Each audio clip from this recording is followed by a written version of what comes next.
Hello প্রিয়জনেরা, কেমন আছেন সবাই? আশা করি সবাই অনেক অনেক ভালো আছেন। বরাবরের মতোই আমাদের নতুন আরেকটি এক্সপ্লেনেশন সিরিজে আপনাকে স্বাগত।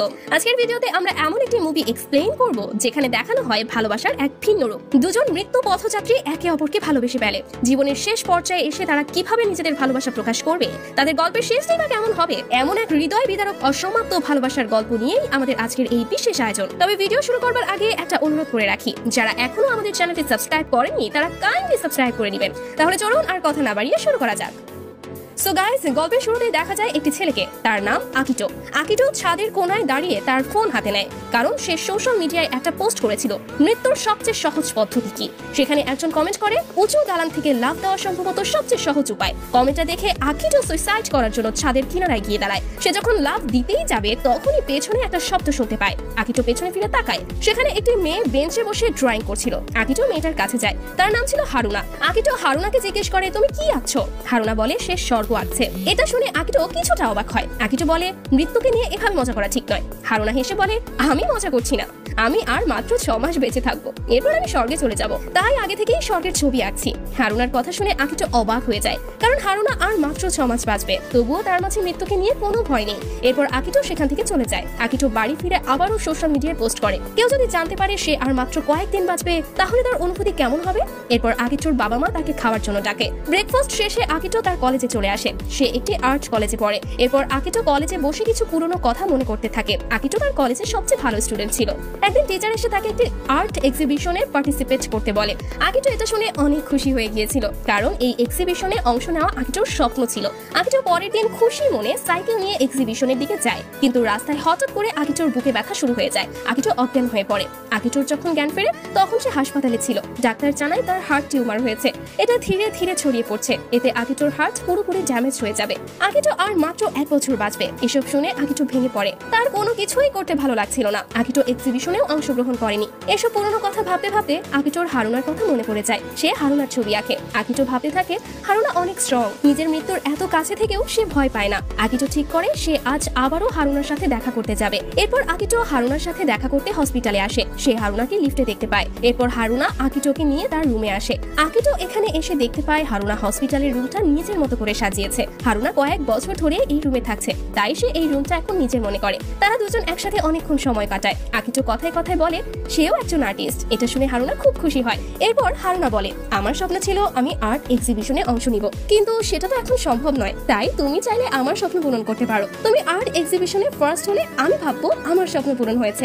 আকিটো তখন ভাবতে থাকে তার কাছেও তো মাত্র 1 বছর সময় আছে। এরপর নার্স হারুনার রুমে আসার পর আকিটো উঠে পড়ে। আকিটো জিজ্ঞেস করে, আমি কি আবারও তোমার সাথে দেখা করতে আসতে পারি? হারুনা বলে, হ্যাঁ, তুমি যখন খুশি আসতে পারো। এরপর আকিটো চলে যায়। পরের দিন আকিটো হারুনার সাথে দেখা করতে যাওয়ার আগে একটি ফুলের দোকানে যায়। আকিটো হারুনার জন্য ফুল কিনতে যায়, কিন্তু ফুল সম্পর্কে আকিটোর ভালো জ্ঞান ছিল না, তাই দোকানের মেয়েটি তাকে 5টি ফুল দিয়ে একটি বুকেট বানিয়ে দেয়। মেয়েটি বলে এই 5টি ফুলকে একসাথে রাখার মানে হলো হোপ, অর্থাৎ আশা। আকিটো বুকেটে হারুনাকে দিয়ে বলে এই 5টি ফুলের মানে হলো আশা। ফুলগুলো দেখে হারুনা অনেক খুশি হয়ে যায়। আকিটো হারুনার সাথে সময় কাটিয়ে চলে যাওয়ার সময় হেড নার্স হারুনার চেকআপ করতে আসে। হেড নার্স আকিটোকে দেখে অনেক খুশি হয়। হেড নার্স আকিটোকে হারুনার সাথে আবারও দেখা করতে আসতে বলে। এরপর আকিটো চলে যায়। হেড নার্স আকিটোর পেছন পেছন আসে। তিনি আকিটোকে বলে, আমি তোমাকে হারুনার সাথে কথা বলতে দেখে অনেক খুশি হয়েছি। হারুনা সব সময় একা থাকে, তুমি প্রথম কেউ যে ওর সাথে দেখা করতে এসেছো। এরপর তিনি আরো বলে, আমি হারুনার মা, আমি এই হসপিটালে জব করি, তাই ওকে এখানেই রাখা হয়েছে। হারুনার বাবা ওর ছোটবেলায় একটা অ্যাক্সিডেন্টে মারা গিয়েছে। হারুনা মনে করে তার বাবা স্বর্গে আছে, আর সেও মারা যাওয়ার পর স্বর্গে চলে যাবে। এসব বলে হারুনার মা কাঁদতে শুরু করে। হারুনার মা আকিটোকে মাঝে মাঝে আসার জন্য রিকোয়েস্ট করে। আকিটো তার কথায় রাজিও হয়। আকিটো বাড়ি ফিরে হারুনার কথাই ভাবতে থাকে সারাক্ষণ। আকিটোর তখন মনে পড়ে হারুনা তাকে আয়াকা নামের এক ফ্রেন্ডের ব্যাপারে বলেছিল। হারুনা বলেছিল তারা দুজন একসময় খুব ভালো বন্ধু ছিল, কিন্তু এখন তাদের মধ্যে কোনো যোগাযোগ নেই।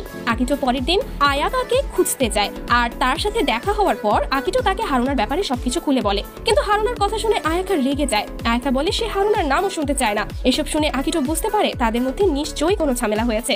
আকিটো পরের দিন আবারও হারুনার জন্য ফুল আনতে চায়। দোকানের মেয়েটি তাকে একটি ফুল বেশি দিয়ে বলে, এই 6টি ফুলের মানে হলো তুমি তাকে ভালোবাসো।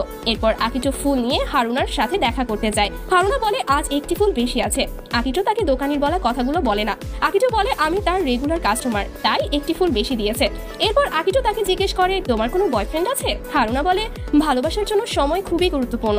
কেউ যদি জানতে পারে আমার জীবনে অল্প কিছু সময় আছে তাহলে আমায় কে ভালোবাসবে? হারুনা বলে আমি মারা যাওয়ার পর তোমার উপর নজর রাখবো। আমি দেখবো তুমি কার সাথে ডেট করো আর তুমি লাইফে কতটা সফল হয়েছো। এসব শুনে আকিটো তার অসুস্থতার কথা বলতে চায়, কিন্তু হারুনাকে হাসতে দেখে সে আর বলতে পারে না। এরপর হারুনার মা হারুনাকে একটি ফোন কিনে দিয়েছে। হারুনা এই ফোন দিয়ে আকিটোর সাথে কথা বলে। এরপর থেকে আকিটো প্রতিদিন হারুনার জন্য ফুল নিয়ে আসে। তারা একে অপরের সাথে সময় কাটায়। দুজনের মধ্যে খুব ভালো সম্পর্ক তৈরি হতে থাকে। এরপর একদিন হারুনা আকিটোকে জানায় এখানে প্রতি বছর 20শে আগস্ট অনেক বড় উৎসব হয়, সেখানে সবাই আতশবাজি ফোটায়। তুমি কি এবছর আমার সাথে আতশবাজি ফোটানো দেখবে? আকিটো হারুনাকে প্রমিস করে সে তার সাথে থাকবে।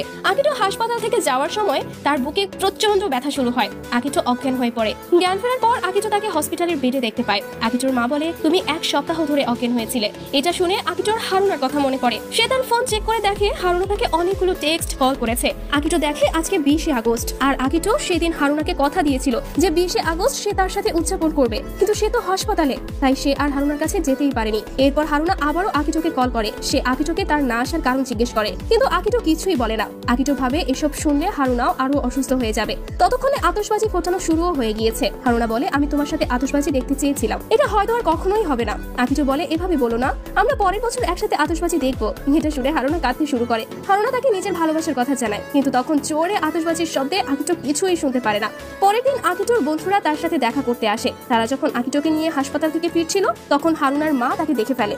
আকিটো তার অসুস্থতার কথা হারুনার মাকে জানায়, কিন্তু হারুনাকে এসব কথা বলতে বারণ করে দেয়। আকিটো চায় না হারুনা তার জীবনের শেষ সময় কোনো কিছু নিয়ে কষ্ট পাক। হারুনার মা তার কথায় রাজি হয়ে যায়। পরের দিনে দেখানো হয় আকিটো আয়াকাকে জোর করে নিয়ে আসে। আয়াকা প্রথমে আসতেই চাইছিল না। আকিটো আয়াকাকে হারুনার অসুস্থতার কথা জানায়। এরপর আয়াকা হারুনার সাথে দেখা করতে আসে। তারা দুজন একে অপরকে জড়িয়ে ধরে কাঁদতে থাকে। দুজন নিজেদের ভুলের জন্য ক্ষমা চায় এবং তাদের সম্পর্ক আগের মতো করে নেয়। এরপর হসপিটাল থেকে যাওয়ার সময় আকিটো আয়াকাকে জিজ্ঞেস করে তোমরা দুজন এত ভালো বন্ধু হওয়া সত্ত্বেও এতদিন আলাদা কেন ছিলে? আয়াকা বলে ছোটবেলায় হারুনার কোনো বন্ধু ছিল না। ও অসুস্থ থাকার কারণে কেউ ওর সাথে মিশতে চাইতো না। আমি ওর সাথে বন্ধুত্ব করি, আমাদের মধ্যে খুব ভালো সম্পর্ক ছিল, কিন্তু বড় হওয়ার পর থেকে হারুনা আমার সাথে দূরত্ব বাড়াতে শুরু করে।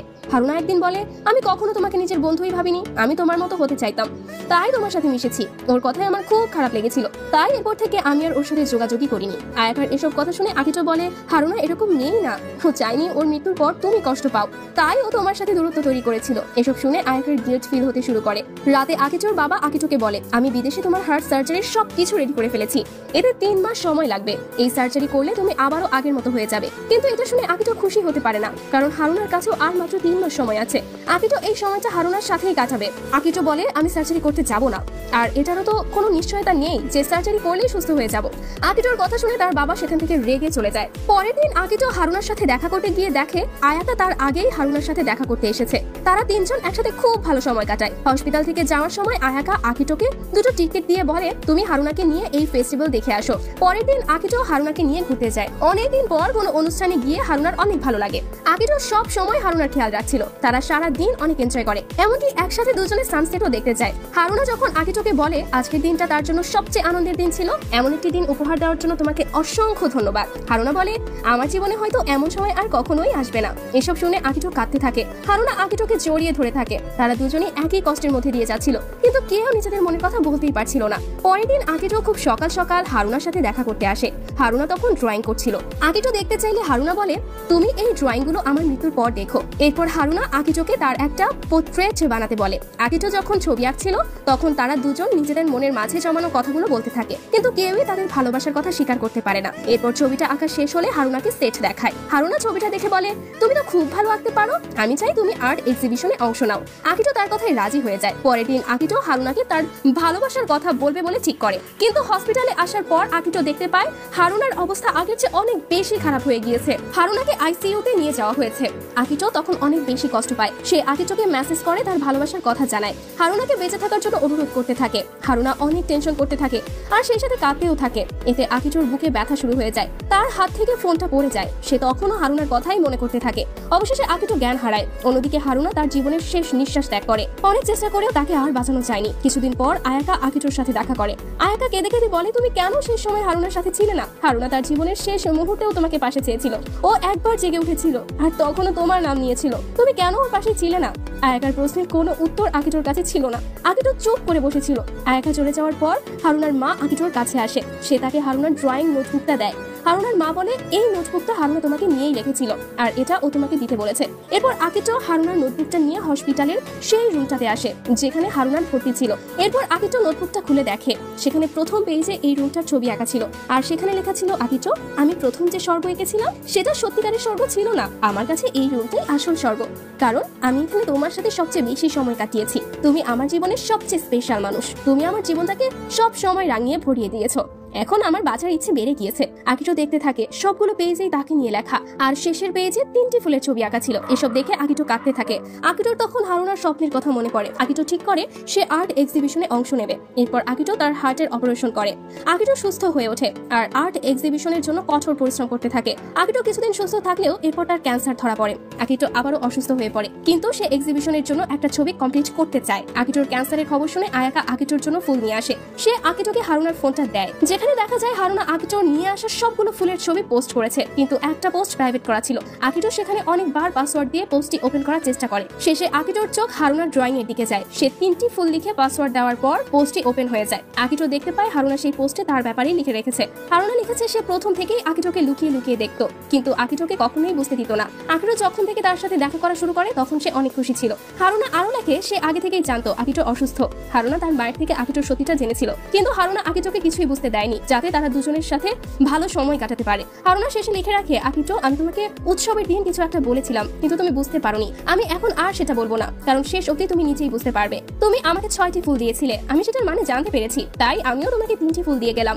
আমি তোমার জন্য অপেক্ষা করব। এরপর আকিটো ইন্টারনেট ঘেটে দেখতে পায় এই 3টি ফুলও ভালোবাসাই নির্দেশ করে। হারুনা মৃত্যুর পরও তার ভালোবাসার কথা জানিয়ে গিয়েছে। এইসব ভেবে আকিটো খুবই কাঁদতে থাকে। এর কিছুদিন পরে আকিটো আরো বেশি অসুস্থ হয়ে যায়। আকিটোকে হাসপাতালে ভর্তি করানো হয়। আকিটো খুশি থাকে কারণ সে হারুনার কাছে যেতে পারবে। এরপর আকিটো হারুনার মতো একটা ভালোবাসার গল্প একটি পোস্টে লিখে রাখে। কিছুদিন পর আকিটো মারা যায়। আকিটো মারা যাওয়ার পর আর্ট এক্সিবিশন হয়। সেখানে হারুনার আঁকা স্বর্গের ছবিটি সিলেক্ট হয়। এক্সিবিশনে একসাথে ফার্স্ট হয় হারুনা এবং আকিটো। এভাবেই তাদের ভালোবাসা অসম্পূর্ণ থেকেও জিতে যায়। আর এখানেই একটা গল্পের সমাপ্তি ঘটে। সো গাইস, এই মুভিটি আপনাদের কাছে কেমন লেগেছে অবশ্যই কমেন্টে জানাবেন। আজকের মতো এখানেই বিদায় নিচ্ছি। ততক্ষণ পর্যন্ত ভালো থাকুন, সুস্থ থাকুন আর চ্যানেলে নতুন হলে সাবস্ক্রাইব করে পাশের বেল বাটনে ক্লিক করে রাখুন।